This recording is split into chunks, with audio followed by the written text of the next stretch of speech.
Salut à tous, on se retrouve pour l'épisode numéro 12 des vidéos sur les transferts. Donc ça fait déjà une semaine que j'ai pas sorti d'autres épisodes des vidéos sur les transferts. Pourquoi? Parce que actuellement on n'est plus en période de mercato. C'est vrai qu'avant j'en sortais tous les 2-3 jours, on était en plein mercato hivernal. Mais maintenant là il y a beaucoup moins d'infos. Mais il commence à en avoir quelques-unes, surtout que le mercato 2021 estival arrive très prochainement. Ça débutera début juin. Et je pense qu'il y aura beaucoup d'équipes qui vont injecter quand même pas mal d'argent pendant ce futur mercato. Il y a beaucoup d'équipes qui n'ont pas recruté lors du dernier mercato estival 2020. Mais en 2021, je pense qu'il va y avoir beaucoup de transferts.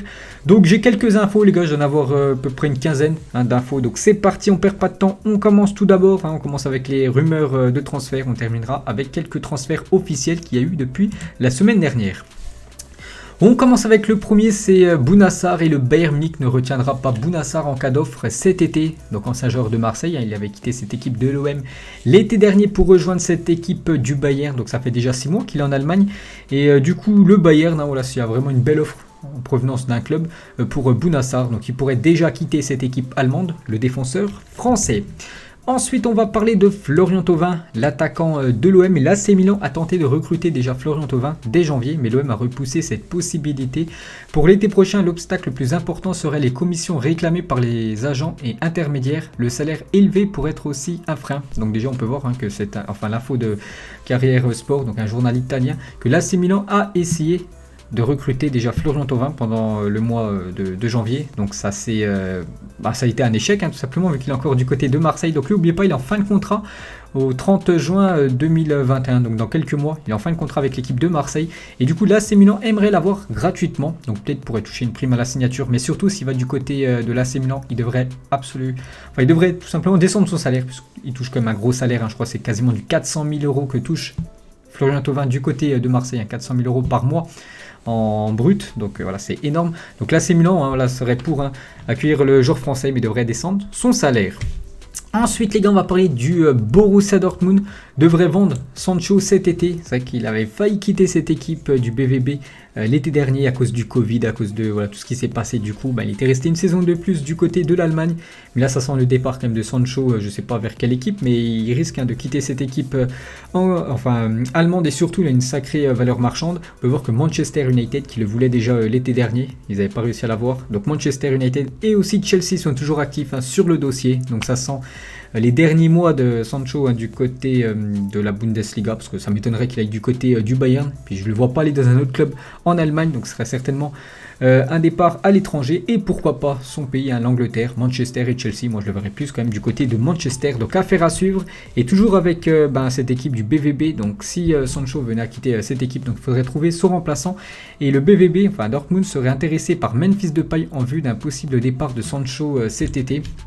Donc Depay et Daniel Malen, donc un attaquant néerlandais, sont en haut de la liste de souhaits de la direction du Borussia Dortmund afin de pallier le possible départ de Sancho. Donc Depay, il est aussi en fin de contrat dans quelques mois, le 30 juin 2021, il est en fin de contrat avec l'équipe de Lyon, donc ça fait quand même 4 ans qu'il évoluait du côté du championnat français, donc ça m'étonnerait quand même qu'il prolonge avec cette équipe de l'OL. On avait entendu l'équipe du Barça qui avait des vues sur Depay, mais aussi cette équipe de Dortmund peut-être pour remplacer Sancho.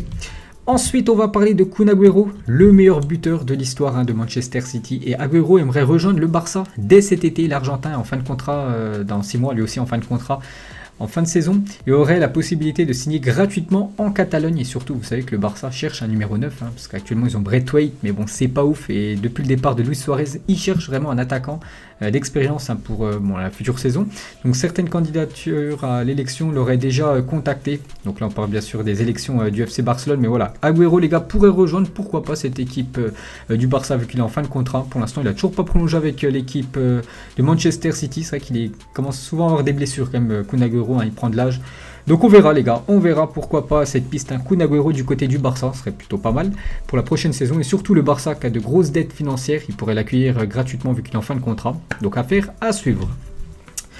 Ensuite, on va parler d'un jeune joueur du PSG, donc pas convaincu par sa place dans le projet du PSG, Kai Ruiz. Donc un jeune joueur qui a seulement 18 ans, devrait quitter le club parisien cet été. Donc voilà, bon, c'est vrai qu'au Paris Saint-Germain, il y a beaucoup de concurrence et pour les jeunes joueurs comme lui, c'est très compliqué. En plus, lui, je crois que c'est un attaquant. Et un attaque du côté du PSG, il y a quand même du très très lourd, donc il joue très peu. Donc le mieux, enfin, il le dit, ce serait qu'il aille voir ailleurs. Donc il devrait quitter cette équipe du PSG. Ensuite, Hakimi pourrait quitter l'Inter Milan dès cet été, d'après Calcio Mercato. Donc l'Inter attendrait une offre supérieure à 40 millions d'euros pour lâcher un joueur qui est arrivé il y a seulement quelques mois, qui fait quand même une grosse saison, Achraf Hakimi du côté de l'Inter. Donc il y a quand même City, Chelsea et Arsenal qui se sont intéressés par Achraf Hakimi. Est-ce que c'est mieux de rester du côté de l'Inter ou aller en Angleterre, du côté de ces trois clubs? Je sais pas, mais je sais qu'actuellement il est très bon du côté de l'Inter. Pourquoi pas continuer dans cette équipe italienne? Dommage qu'il n'a pas voulu revenir du côté du Real. Donc voilà. Hakimi pourrait déjà quitter l'Inter, mais je pense le mieux pour lui, c'est de rester dans cette équipe où il est titulaire à tous les matchs. Ensuite, l'AC Milan souhaite que Brahim Diaz reste au club la saison prochaine. Donc lui, c'est un joueur du Real Madrid prêté à l'équipe de l'AC Milan. Il est bon cette année, Brahim Diaz. Il est très jeune. Pour cela, 3 options se présentent. Prolonger le prêt, exercer l'option d'achat de 25 millions d'euros, parce qu'il est prêté avec option d'achat de 25 millions d'euros. Donc l'AC Milan pourrait lever cette option d'achat ou essayer de négocier avec le Real Madrid pour réduire le prix de l'acquisition du joueur. Donc voilà, Brahim Diaz pourrait être définitivement un joueur de l'AC Milan, là où il joue, parce que du côté du Real Madrid, il jouait très peu sous l'ère Zidane. Ensuite, des nouvelles de Sergio Ramos aura informé sa direction, les dirigeants du Real qui n'accepteraient pas de prolonger avec le Real s'il ne signait pas pour 2 ans avec le maintien de son énorme salaire de 12 millions d'euros. Sans accord, il partirait libre cet été. Il y a quand même 2 clubs, j'ai dit les gars, sur Ramos, le Paris Saint-Germain et l'équipe de Manchester United qui aimerait s'offrir le défenseur espagnol. Donc voilà, Ramos, il reste sur sa décision. Il a dit que lui, il veut bien prolonger avec le Real Madrid. Déjà, il veut un contrat de 2 ans. Actuellement, le Real lui propose seulement 1 année de contrat et il aimerait toucher toujours ce même salaire de 12 millions. Voilà, le Real ne veut pas, ils veulent descendre son salaire, je sais pas, il pourrait peut-être toucher 8 millions, ce qui est quand même énorme, mais voilà, Ramos ne veut pas.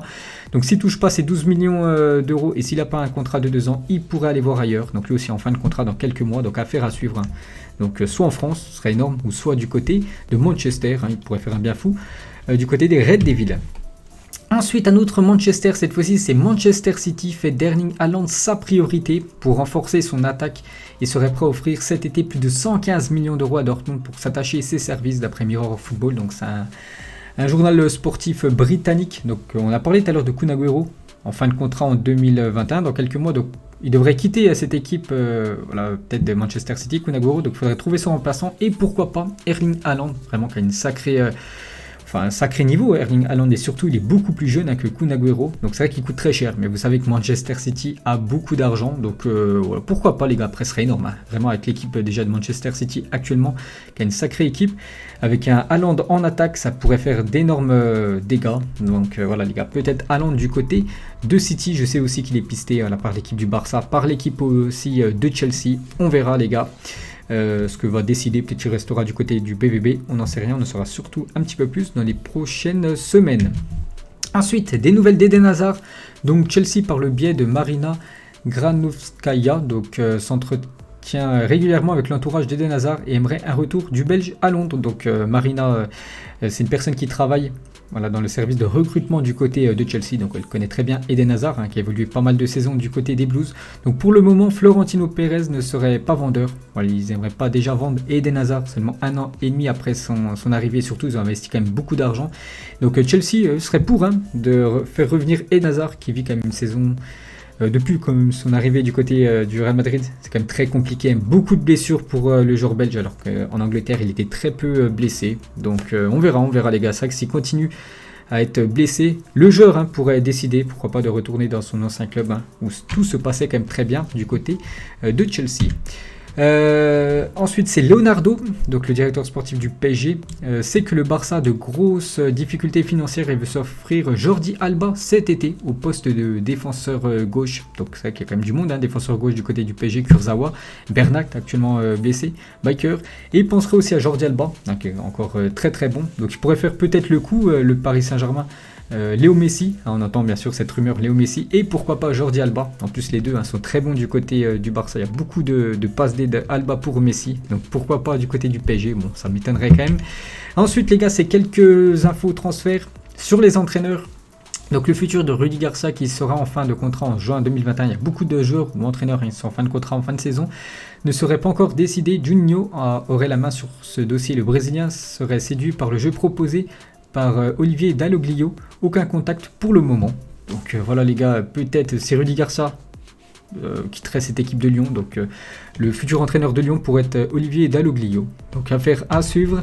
On peut voir aussi que l'OM étudie sérieusement comment faire signer Jorge Sampaoli. Donc c'est un entraîneur argentin. Donc actuellement il entraîne, je crois, du côté de l'équipe Atlético Mineiro, donc une équipe, je crois c'est au Brésil. Donc l'ancien sélectionneur de l'Argentine est sous contrat jusqu'en décembre prochain avec l'Atlético Mineiro. Et voilà l'équipe de Marseille qui a actuellement pas d'entraîneur, c'est un entraîneur par intérim en attendant vraiment l'entraîneur, un vrai entraîneur. Donc il pourrait penser à Sampaoli, voilà, qui a entraîné quand même l'Argentine. Alors, je crois que c'était la dernière Coupe du Monde ou je sais plus quoi, mais voilà. Sampaoli, peut-être futur entraîneur de l'OM. Ensuite, l'OM est aussi intéressé par Robert Moreno, que lui-même est intéressé. Cependant, l'ancien entraîneur de l'AS Monaco n'est pas la priorité numéro 1. Donc on entend beaucoup de noms du côté de Marseille, voilà, pour remplacer Villas-Boas. Donc on a dit Sampaoli et peut-être aussi Robert Moreno, ancien entraîneur voilà, de l'équipe de Monaco, où ça a été un échec. Donc affaire à suivre. Ensuite, Montpellier ne voudrait pas prolonger le contrat d'Air Zakarian qui expire à la fin de saison. Le club envisage de le remplacer par Bruno Genesio qui est libre de tout contrat. Donc lui, il entraînait une équipe en Chine. Et voilà, il a arrêté avec son équipe de Chine, ça fait quand même, je crois, 1 ou 2 mois. Donc actuellement, il peut signer où il veut. On peut voir que Montpellier aimerait qu'il devienne le coach. Et pour finir avec les entraîneurs, donc pour remplacer Roberto Mancini qui devrait retourner en club après la Coupe du Monde 2022. Voilà, il aimerait reprendre voilà, un club. Mancini, actuellement le sélectionneur de l'Italie, donc il va faire l'Euro et après certainement entraîner de nouveau un club. Donc il songerait à Fabio Cannavaro, Ballon d'Or 2006, le défenseur italien, l'actuel sélectionneur de l'Italie, évaluera après la Coupe du Monde 2022 des propositions de top clubs italiens et étrangers. Donc j'ai dit jusqu'à l'Euro, il ira peut-être jusqu'à la Coupe du Monde et après voilà, il pourra aller voir ailleurs. Et pour le remplacer, ça pourrait être Cannavaro qui passe actuellement ses diplômes d'entraîneur. Et pour finir les gars, on termine comme d'habitude avec quelques transferts officiels qu'il y a eu depuis la fin du dernier mercato. Voilà, c'était la semaine dernière. Donc c'est officiel, Mbanyang est prêté avec option d'achat par Rennes à Al Ahly, donc prépayant de 1,5 million d'euros. Donc bien sûr son salaire va augmenter pour Mbanyang. Et le dernier, donc ça a été quelques jours après la fin du mercato la semaine dernière, c'est Marcos Rojo quitte Manchester United pour s'engager avec Boca Juniors en Argentine. Donc voilà les gars, la fin de cette 12e épisode des rumeurs de transfert. Donc j'essaierai de retrouver encore des infos, collecter tout ça et vous sortir l'épisode numéro 13 la semaine prochaine. Allez, moi je vous laisse, bonne journée à vous et à plus tard.